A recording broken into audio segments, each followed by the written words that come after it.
Western allies say they've extracted more than 100,000 people from Afghanistan in recent weeks, including citizens, diplomats, the military, and some of their Afghan staff. Almost half of the evacuees transferred through Doha in the Gulf state Qatar. Some are still there, uncertain if they'll stay or be moved on in search of a new home. DW Correspondent Rebecca Ritters reports. In the blistering heat at Doha's Al Udeid airbase, this giant C-17 rolls to a stop. With it, the end of a chaotic, life-saving evacuation effort. But the cargo on this final flight from Afghanistan, just some equipment and a few journalists. Qatar's civilian evacuation over for now. For many of those that came before, though, this is their temporary home. Mohammed Mustafa was one of those able to make it out by way of Qatar. He escaped with 6 of his family members.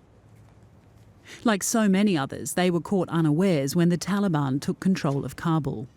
My mother suddenly called me that you have to get to home faster. At the first call, I was okay, I will come. But my mother that day, about 10 calls that I had from my mother because they all were scared. Though now safe, he's sad when he thinks of the loved ones he was forced to leave behind. It's really hard for everyone that you leave your friends and even don't say goodbye to them. We had to tell nobody, so I don't tell my best friends even. It's a familiar story among those here as relief gives way to guilt. Mariam S. also made it out with her family, but worries for those left back at home. I'm just heartbroken, even though I have made it out of Afghanistan, but my heart is broken. Whenever I think about my people, my relatives, my friends who are stuck in Afghanistan and they're like caged at their homes, they don't know what to do. So I feel very bad for everyone. More than 40,000 evacuees have passed through Doha since the airlift began.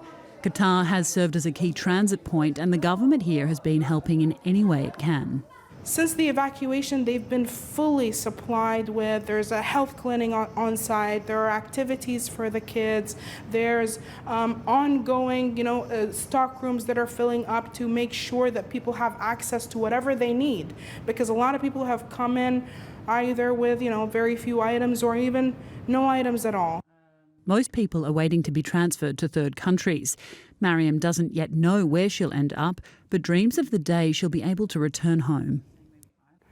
I don't know if there is still, hope to think that one day everything will get fine for everybody, including those who have left Afghanistan. And I promise if things get better, I'll be the first, to fly back to my country.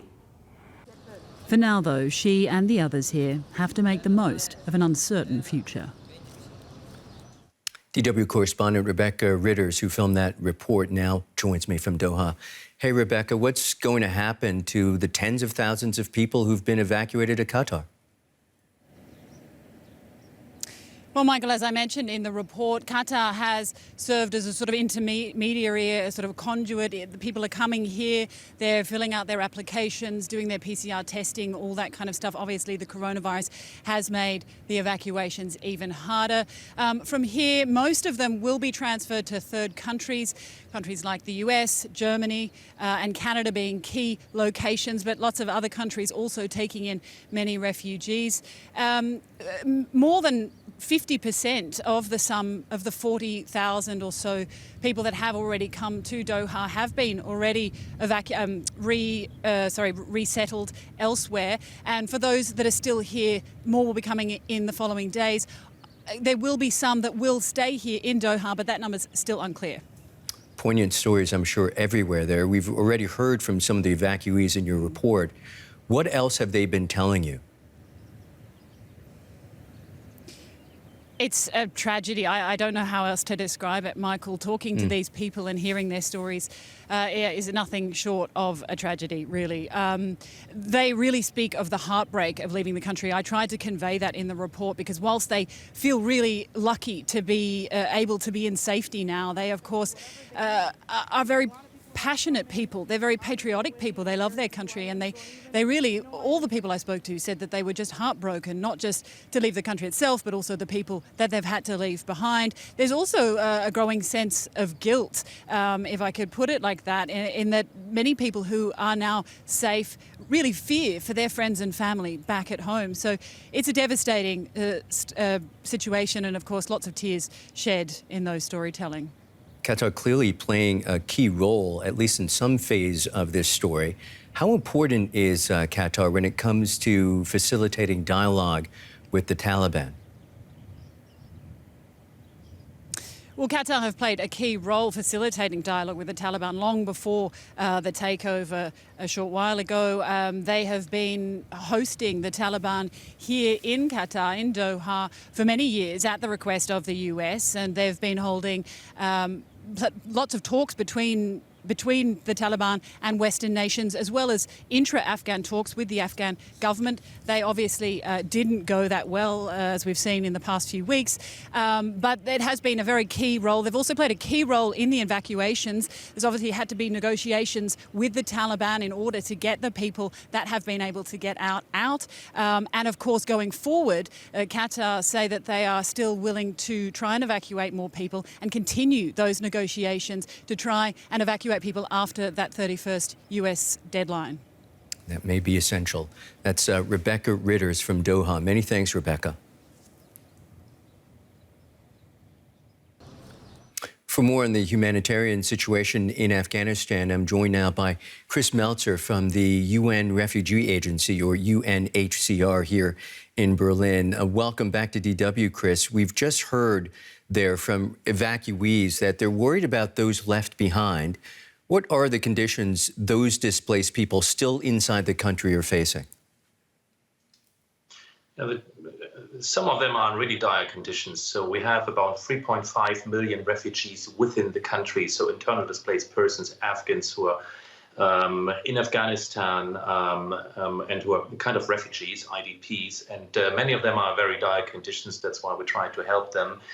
We have a small number of people who could return, but many of them are now, and we are facing soon, fall and winter, need indeed international help urgently. You mentioned dire conditions. What exactly do you mean by that? Just paint a picture for me. Many fled from their homes, and they have sometimes nothing, only what they're wearing or what they could carry, and that's it. Many of them are with relatives, yes, but there are thousands, maybe tens of thousands, even hundreds of thousands who are without really support, and they need a roof, they need clean water, they need food. That's what we try to provide, but we can't reach all of them. And what's the challenge the UN Refugee Agency faces as Western allies end their evacuations, the UK, of course, being one of the latest? Well, one challenge is, of course, that the country is now less secure, and this is also infrastructure problems, like giving the trucks, the lorries with the help to the people. The other thing is the sheer number, again, 3.5 million internal displaced persons. So we are not even talking about refugees outside of Afghanistan, just the people inside Afghanistan. This is already an enormous challenge for the United Nations and other relief organizations. I suppose another challenge is the decision about whether you leave as well. I mean, will your agency also leave the country? No, we will stay and deliver. That's what we say. I mean, they are most needed now. We are in Afghanistan for more than 40 years. And we were there in the last 20 years. We were there also in the 90s when the Taliban already ruled Afghanistan. And it is our intention to stay and to help these people because they really need our support. And this is, by the way, our mandate. So we were made for situations like that. That is Chris Meltzer from the UN Refugee Agency. Many, many thanks, Chris.